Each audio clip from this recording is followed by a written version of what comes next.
दोस्तों, महिंद्रा एक इंडिया में बहुत ही बड़ा ऑटोमोबाइल कंपनी है। महिंद्रा की स्कॉर्पियो, एक्सयूवी, बोलेरो ये सब तो बहुत ही सफल ब्रांड है। लेकिन क्यों महिंद्रा गाड़ी में फोर व्हीलर में इतना सक्सेस होके ही, उनके पास इतना अच्छा इंजीनियरिंग होते ही क्यों फेल हो गया महिंद्रा की बाइक? और ये सवाल आप सबके मन में हमेशा आता ही रहेगा, आखिर महिंद्रा क्यों बाइक सेगमेंट में फेल हो गया। तो दोस्तों, अगर आपके मन में अगर ये सवाल है तो आप ये वीडियो देखने के बाद आपको सब क्लियर हो जाएगा तो क्यों महिंद्रा बाइक सेगमेंट में फेल हो गया। तो दोस्तों, अगर आप इस चैनल में नया है तो सब्सक्राइब जरूर कीजिएगा।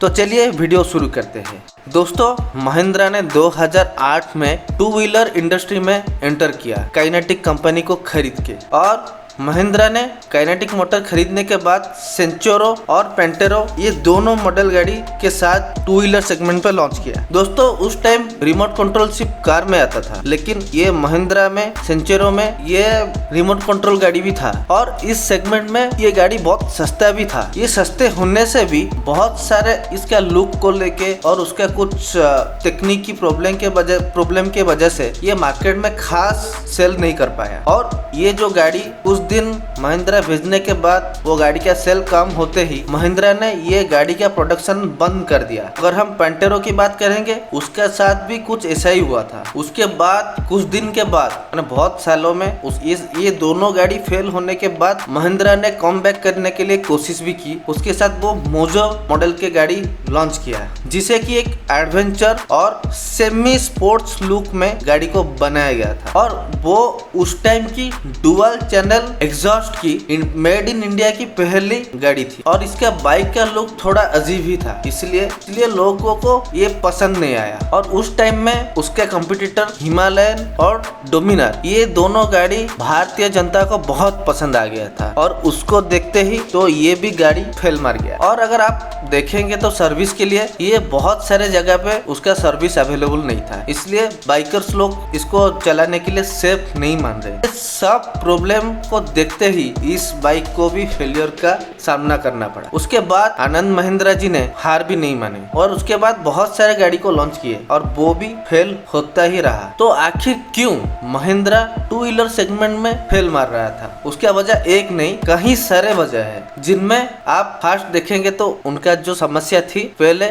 टेक्निकल फॉल्ट भी था, और बाइक का लुक भी इतना भी अच्छा नहीं था कि यूथ को पसंद आ सके। अगर कोई भी बाइक 150 सीसी से लेके जितना ऊपर का जो बाइक है, अगर उसका लुक अगर अच्छा नहीं रहा तो गाड़ी वो चलेगा नहीं, और उसका लुक भी खराब था और टेक्निकल फॉल्ट भी बहुत था। हाँ, टेक्निकल फॉल्ट तो हर गाड़ी में होता है, लेकिन समय के साथ हर कंपनी वो टेक्निकल फॉल्ट को रिजॉल्व करके नया गाड़ी बनाते हैं, लेकिन महिंद्रा ठीक टाइम पे ये टेक्निकल फॉल्ट को रिजॉल्व नहीं कर पाया। और अगर मार्केटिंग के बाद देखा जाए तो महिंद्रा गाड़ी भेजने के लिए एक पक्का मार्केटिंग प्लान भी नहीं था कि गाड़ी को कैसे मार्केट में भेजा जाए। और उसके बाद सबसे बड़ी वजह ये थी रॉन्ग सेगमेंट सिलेक्शन। महिंद्रा ने जिस सेगमेंट में अपना गाड़ी का लॉन्च किया, उस सेगमेंट में हीरो, होंडा ये दोनों बहुत ही मोनोपोली है, और ये मोनोपोली को फेस करने के लिए आप अगर कुछ ऐसा प्रोडक्ट सस्ते और सुंदर और मजबूत नहीं बनाएंगे तो उनके साथ कंपटीशन करना मुश्किल है। और भी आपको मार्केटिंग पॉलिसी भी, स्ट्रॉन्ग मार्केटिंग पॉलिसी भी चाहिए, जो कि महिंद्रा के साथ ये सब नहीं था। और इस वजह से 2019 में महिंद्रा राइज के 4000 यूनिट ही सेल हुआ सिर्फ, जो कि आप 2018 में जितना सेल हुआ था उससे 73% डिग्रोक सेल हुआ। इस तरह से महिंद्रा की जो सब बाइक थे सड़कों पे बहुत कम ही चलता था। एक टाइम ऐसा आया तो महिंद्रा की गाड़ी रास्ते में दिख ही नहीं। आनंद महिंद्रा जी के ये भी मानना है कि कम्यूटर टू व्हीलर सेगमेंट में महिंद्रा को घुसना सबसे बड़ा गलती थी। तो अगर आप सोचते हैं अगर टू व्हीलर मार्केट में यहाँ पर महिंद्रा का अंत हो गया तो ये गलत है। तो अभी जो फिर से कमबैक करने का जो प्लान था, अभी वो कम्यूटर सेगमेंट में नहीं, अभी प्रीमियम सेगमेंट पे वो गाड़ी उतारे, और यहीं पे वो जावा, एसडी और बीएसए के साथ मिल सक्सेस की सीढ़ियां चढ़ने लगी। और अगर आप देखेंगे तो जावा और एसडी वो अपने टाइम में बहुत ही सक्सेसफुल गाड़ी बनाते थे, और ये भारत में भी अच्छा चल रहा था। और महिंद्रा ने iconic motor company BSA bicycle के साथ यूरोप के जो मार्केट है उसमें से वो फिर से एक बार बाउंस बैक किए और वो BSA गोल्ड स्टार बाइक को लॉन्च किए, जिससे 1929 से लेके 1963 तक वो एक सफल गाड़ियों में माना जाता है। BSA गोल्ड स्टार एक रेट्रो मोटरसाइकिल है। Royal 50, royal Enfield 650, continental GT, interceptor 650 को टक्कर देते हैं। उसके बाद महिंद्रा ने लेजेंडरी मोटरसाइकिल जिसको माना जाता है जावा, उसको भी कमबैक करवाया, जिससे फैसिनेटेड बाइक लवर ने उसको बहुत ही पसंद किया। बाइक ने, जो कि मार्केट में मोनोपोली करने वाला कंपनी रॉयल एनफील्ड को बहुत ही बड़ा टक्कर दिया। कहीं हद तक वो ब्रिटिश के कंपनी UM मोटरसाइकिल को भी झटका दे रही थी। तो दोस्तों, आनंद महिंद्रा जी के कुछ अच्छे डिसीजन से महिंद्रा मोटर फिर से राइज करने लगी।